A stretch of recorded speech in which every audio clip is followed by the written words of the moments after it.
골로새서 1장 10절 말씀 다 같이 한 목소리로 받들어 읽도록 하겠습니다. 주께 합당하게 행하여 범사에 기쁘시게 하고 모든 선한 일에 열매를 맺게 하시며 하나님을 아는 것에 자라게 하시고. 아멘. 우리 어제 이 말씀을 통해서 주께 합당하게 행하는 것은 바로 영적인 으로 행하는 것인데, 영적으로 행한다는 것은 바로 주님께서 지금 내 앞에 계신 것처럼, 내가 지금 주님과 함께 있는 것처럼 행하는 것이다. 우리가 그렇게 살펴보았습니다. 여기서 우리가 한 가지 또 기억해야 할 것은 이런 일에 있어서 내가 이런 일을 하지 말아야 된다. 그래서 주님께서 나를 보시니까 내가 이런 죄를 짓지 말아야 된다. 이런 우리가 부정적인 부분만 생각하기 쉽습니다만, 거기서 한 걸음 더 나가서 주님께 합당하게 행한다라고 이야기할 때, 주님께서 지금 나와 함께 계신다라고 생각하고 행동해야 될 때에 또한 긍정적인 의미들을 우리가 제대로 알아야 됩니다. 어제 가데스 바네아에서 여호수아와 갈렙과 열정 땅꾼의 선동에 따른 이스라엘 백성들의 사이에를 대비시켜서 우리가 살펴보았습니다만, 이 하나님이 계시지 않다라고 생각하니까 어떻게 됩니까? 불안과 두려움과 걱정과 근심에 사로잡히게 되죠. 그 다음에 그렇게 될 때에 어떤 문제가 발생합니까? 바로 이 10절에서 모든 선한 일에 열매를 맺게 하시며라고 이야기하고 있는데, 이 걱정과 근심과 두려움과 불안에 사로잡히게 되면은 선한 일을 할 수가 없습니다. 사람들에 대해서 마음이 다치고, 또 그러다 보면은 그 다른 사람들이나 하나님은 눈에 보이지 않고, 그때는 내 목숨을 건져야겠다. 자기 자신을 향한 것에 관심이 집중되게 되고, 이 시야가 좁아지게 됩니다. 시야가 좁아지기만 하는 게 아니라 이 불안과 걱정과 근심과 두려움에 사로잡히면은 이제 모든 것이 정상적으로 보이지 않아요. 그래서 그 열정 탐꾼의 보고를 듣고 그들의 불신의 말에 선동된 이스라엘 백성들은 단순히 슬퍼하고 공포에서 부르짖었을 뿐만 아니라 여호수아와 갈렙과 모세와 아론을 돌로 쳐 죽이려고 합니다. 아주 역설적이지만 공포에 사로잡힌 사람들이 더 잔인하게 악을 행하는 그런 자리에 서게 됐단 말이죠. 뭐 오늘날도 마찬가지입니다. 우리가 행할 때에, 그래서 하나님이 주시는 평안 가운데서 행하는 것이 얼마나 중요하냐. 그렇지 않으면 우리가 절대 선한 일을 행할 수가 없습니다. 내 마음이 불안하고 초조하고 또 걱정과 근심에 사로잡혀 있으면은 바로 우리가 나도 모르게 악을 행하게 되는 위험성이 있고, 또 적극적으로 악을 행하지 않는다 하더라도 내가 선한 일을 할 수 있는 마음의 여유 자체가 사라지는 겁니다. 사람들이 그렇죠. 내가 먹고 살기 힘들고 내가 뭔가 어려우면은 뭔가 선한 일을 해야 됐다. 선한 일을 할 마음의 여유 자체가 사라진다는 거죠. 그래서 이 주님께 합당하게 행한다라고 할 때, 주님께서 나를 사랑하시고 주님께서 나를 기뻐하시고 또 주님께서 지금 나와 함께 하시면서 나를 보호해 주신다라는 그 은혜 안에서 내가 내 마음이 평안을 누릴 때에 우리의 마음이 여유롭게 되고 내 자신보다는 하나님과 다른 사람들이 눈에 보이게 되고, 이제 어떻게 내가 선한 일을 할 것인가, 이런 마음의 소망이 생기게 됩니다. 그래서 내가 행복해야지 선한 일을 할 수가 있어요. 악을 행하는 사람들은 자기가 행복하지 않은 사람들이에요. 그래서 이것이 하나님께서 우리에게 주시는 사실은 선한 일에 열매 맺게 하시며라고 이야기하고 있지만 주께 합당하게 행하라는 말씀을 단순히 윤리적이고 또 내가 주님 보시니까 그래서 이런 일을 하지 말아야지 하는 이런 소극적인 관점보다 좀 더 적극적인 관점에서 주님의 사랑 안에 내가 또 주님의 나를 지켜주시는 능력 안에 거한다. 그런 의식 속에서 행하는 것이 중요합니다. 그래서 제자들도 부활하신 예수님을 만나고 난 다음에 어떻게 됩니까? 그들이 담대한 용기를 가지고 이제 예수님을 위해서 목숨까지 바칠 수 있고 또 성도들을 사랑할 수 있는 또 복음을 전하면서 선한 일을 할 수 있는 그런 자리에 설 수가 있었던 거죠. 그래서 우리가 이 영적인 가치에 걸맞게 또 행하는 것이 주님께 합당하게 행하는 것이다 라고 나누었습니다만 우리가 여기서 기억해야 할 것은 그래서 영원히 영적인 가치라는 것은 영원히 변하지 않는 것입니다. 그렇기 때문에 우리가 그런 영적인 가치를 따라서 행할 때에 우리의 행동이 일관성 있게 바로 선한 일을 또 할 수가 있는 것입니다. 그래서 성경에서 이 성막을 지을 때 또 성전을 지을 때 쓰이는 중요한 재료가 이제 금이죠. 금을 사용하는 것은 금은 변하지 않는 녹슬지 않는 것이죠. 그래서 이것은 하나님의 영원한 신성을 의미합니다. 하나님의 신실하신 그 성품을 보여주죠. 우리가 성도로서 바로 주님께 합당하게 행할 때에 바로 우리가 바로 그 금과 같은 그러한 사람으로서 하나님의 성전에서 또 하나님의 교회와 하나님의 나라에서를 세워가는 그런 일을 할 수가 있는 것입니다. 그래서 여기서 또 우리가 늘 우리 마음에 저울을 가지고 살아야 됩니다. 어떤 저울이냐? 저울이라고 할 때 요즘은 뭐 그냥 이렇게 다는 저울입니다만 보통 사용합니다만 예전에 보면은 이렇게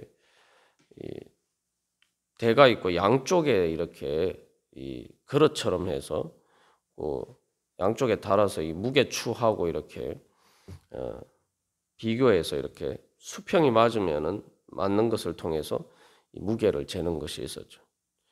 그래서 그 저울 그렇게 저울을 사용할 때에 우리의 삶에서 우리가 항상 행할 때에 우리 마음에 그런 저울이 있어야 돼요. 그 저울의 한쪽에는 다른 것이 아니라 예수님이 께서 나를 사랑하시고 예수님께서 나를 구원하신 그 예수님이 구원의 영광 그것이 한쪽 저울에 있어야 돼요. 그게 무게추가 돼야 됩니다. 그래서 성경에서 영광이라고 할 때 영광이라는 말이 원래 이제 문자적으로는 무겁다라는 의미인데 무겁다는 의미에서 이제 영광이라는 말이 나왔어요. 그래서 중하다. 우리도 뭔가 가치 있는 것을 이야기할 때 중하다라고 이야기하죠. 그런 의미입니다. 그래서 예수님의 가치, 예수님께서 나를 구원하신 그 가치, 예수님이 내 주님이라는 그것과 맞는 내가 그런 행위를 하고 있는가? 그렇게 내가 행하고 살아가고 있는가? 그래서 내가 행하는 모든 것들을 바로 그 예수님과 비교해서 그 저울에 달아봐야 돼. 그럴 때 또 주님께 합당하게 행한다라고 할 때 우리는 그래서 늘 우리의 관심사가 내가 어떻게 예수님의 은혜에 따라서 가치로운 것을 의미 있는 일들을 하면서 가치 있는 것들을 창조할 것인가. 우리가 여기에 이렇게 내 관심을 기울여야 됩니다. 그래서 예수님께서 우리에게 행하신 가장 큰 일은 바로 창조죠. 예수님은 천지를 창조하시고 또 우리를 구원하셨다는 것도 우리를 새롭게 창조해 주셨다는 거예요. 창조라는 게 뭡니까? 없는 것을, 없는 가치들을 창조하는 거예요. 우리가 이 땅에서 살아갈 때 내가 내 삶의 자리에 존재함으로써 바로 주님께서 그러하신 것처럼 바로 내가 가치로운 것들을, 선한 것들을 창조하는 것인가. 모든 선한 일에 열매를 맺는다라는 것이 바로 그런 의미죠. 죄가 뭐냐라고 보면 죄는 가치를 절하시키는 거예요. 가치로운 것을 파괴하는 것입니다. 사실 사람들이 하는 많은 일은 사람들이 죄를 지은 문제들을 뒤처리하는데 사실 사람들의 수고와 노력이 엄청나게 허비가 되고 있어요. 그래서 죄라는 게 뭡니까? 죄는 사람들의 시간과 물질을 허비하게 만들어요. 그 사람들의 시간과 노력과 물질을 가지고 좋은 일을 많이 할 수가 있는데 죄를 짓는다는 것은 그것을 정말 도대체 왜 이런 일을 하려고 시간과 노력과 물질을 써야 되느냐. 말 그대로 낭비하는 거예요. 그 낭비만 하면 다행인데 한 사람이 잘못하면은 그 문제를 뒤처리하기 위해서 수많은 사람들이 달려들어서 그 청소하고 뒤처리하는데 많은 사람들이 시간과 물질과 노력을 낭비해야 돼요. 그 교회에서도 마찬가지고 가정에서도 마찬가지고 사회에서도 마찬가지죠. 죄를 지으면은 항상 다른 사람들로 하여금 그렇게 어떻게 보면은 하지 않아도 될 그런 수고와 노력과 물질을 낭비하게 만듭니다. 실제로 노예에서도 보면은 한두 사람이 잘못하면은 그 노예에 참석하는 수많은 그 사람들이 시간과 물질과 노력을 허비하게 만들어요. 도대체 아니 저 사람 때문에 우리가 왜 이래야 되나? 지금 할 일도 많은데 왜 이런 일에 이 헛수고를 해야 되나? 이런 생각이 드는 거예요. 우리가 살아갈 때에 그래서 정말 내가 뭔가 가치를 창조하는 사람인가? 선한 열매를 맺어가는 사람인가? 아니면 오히려 그 반대인가? 우리 자신을 한번 돌이켜볼 필요가 있습니다. 그래서 그것을 통해서 내가 주님께서 나에게 뜻하신 그 나를 값지게 만들어 주신 대로 내가 그렇게 가치롭게 살 때 그게 바로 내 영광이에요. 사실 주님께 영광 돌린다라고 이야기하지만 그 주님께 영광 돌려 드리는 게 사실은 내 자신을 가장 귀하게 대우하는 거죠. 사실 죄를 짓는 사람은 그래서 자기 자신을 천대하는 겁니다.